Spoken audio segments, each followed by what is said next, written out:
जिंदाबाद जिंदाबाद जिंदाबाद और 1500 ब्लॉकेर महिला सभानेत्री রমা বিশ जिंदाबाद जिंदाबाद जिंदाबाद वंदे मातरम वंदे मातरम अरे अभिनेता दुर्नीति सक्रियता হচ্ছে না কেন কেন্দ্র সরকার জবাব দাও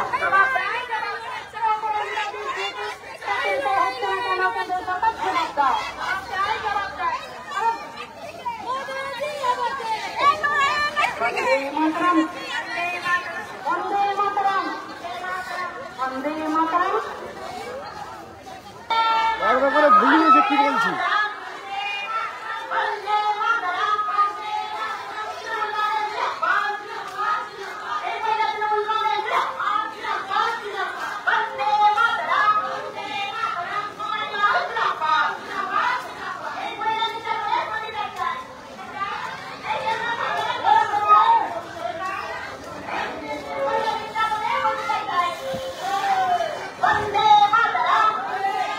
বন্দ্যোপাধ্যায়ের নির্দেশে প্রতিটি ব্লকে মহিলাদের মিছিল হচ্ছে। সেই মিছিলে পাণ্ডবেশ্বর ব্লকের সমস্ত তৃণমূল কংগ্রেস মহিলা কর্মীদেরকে আমি আন্তরিক শুভেচ্ছা জানাই এবং সংগ্রামী অভিনন্দন জানাই। মঞ্চে আছেন পাণ্ডবেশ্বর মহিলা তৃণমূল কংগ্রেসের সভাপতি রমা রুইদাস, আছেন পশ্চিম বর্ধমান জেলা মহিলা তৃণমূল কংগ্রেসের সহসভানেত্রী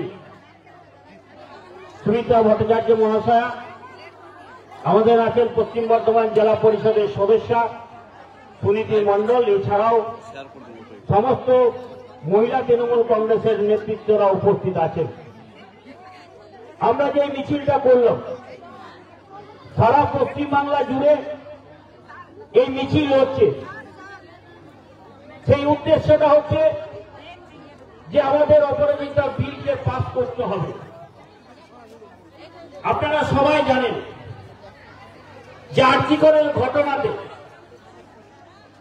এক শ্রেণীর মানুষ তারা পশ্চিমবাংলাকে উত্তাল করে তুলেছিল, কিন্তু সেই ঘটনাতে প্রথম দিনেই মমতা বন্দ্যোপাধ্যায় বলেছিল যে আর্জিকরের ঘটনা যদি কোনো ব্যক্তি দোষী হয় তাকে ইমিডিয়েট অ্যারেস্ট করতে হবে এবং দোষীকে কঠোরতম শাস্তি দিতে হবে, প্রয়োজন হলে ফাঁসিও দিতে হবে।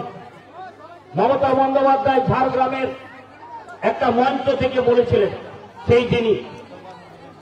তারপর আমাদের সর্বভারতীয় সাধারণ সম্পাদক অভিষেক বন্দ্যোপাধ্যায় বলেছিলেন এইসব দোষীদেরকে যারা নারী নির্যাতন করে ধর্ষণ করে তাদেরকে ফাঁসির সাজা দেওয়া হোক, ফাস্ট ট্র্যাক কোর্টে বিচার ব্যবস্থাকে ঠিক করে তাকে ফাঁসির অর্ডার দেওয়া হোক।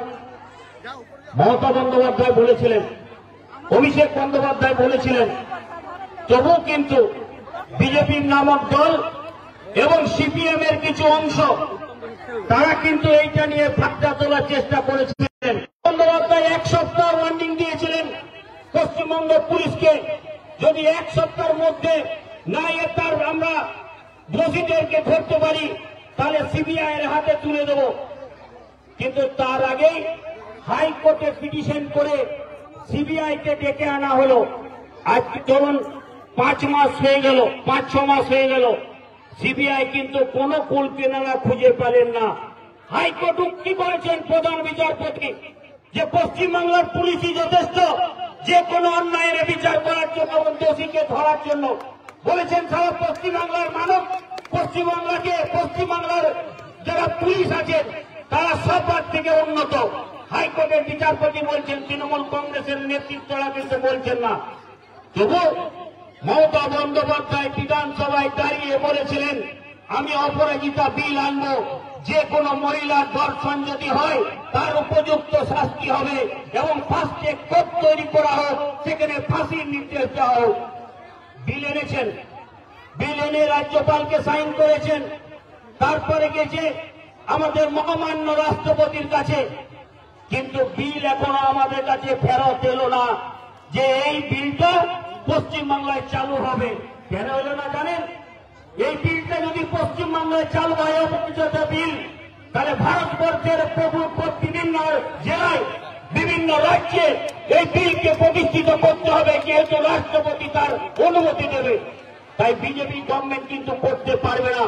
বিহারে দেখুন ধর্ষণের সংখ্যা, আপনি দেখুন ইউপিতে দেখুন ধর্ষণের সংখ্যা, মহারাষ্ট্রে দেখুন ধর্ষণের সংখ্যা, মধ্যপ্রদেশে দেখুন ধর্ষণের সংখ্যা। যেখানে যেখানে বিজেপি গভর্নমেন্ট রয়েছে সেখানে কিন্তু ধর্ষণের সংখ্যা, আইন শৃঙ্খলা ভেঙে পড়েছে। তাই ওরা অপরাজিতা বিলকে রাষ্ট্রপতিকে সাইন করার জন্য ইনডাইরেক্ট ভাবে বাধা দিচ্ছে। ডাইরেক্টর বাধা দিতে পারে না, ইনডাইরেক্ট ভাবে বাধা দিচ্ছে। তাই কিন্তু মমতা বন্দ্যোপাধ্যায় বলেছে বাংলার মানুষ, বাংলার নারীরা এই অপরাজিতা বিলকে কিন্তু প্রতিষ্ঠিত করতেই হবে। তার জন্য বিভিন্ন রকমের আন্দোলনে আমরা কিন্তু প্রস্তুত, অপরাজিতা বিলকে পাস করতেই হবে, এই জন্য আমাদের মিছিল। তাই সবকে অসংখ্য ধন্যবাদ জানিয়ে, সমস্ত নেতৃত্বকে অসংখ্য ধন্যবাদ জানিয়ে আমার বক্তব্য শেষ করছি।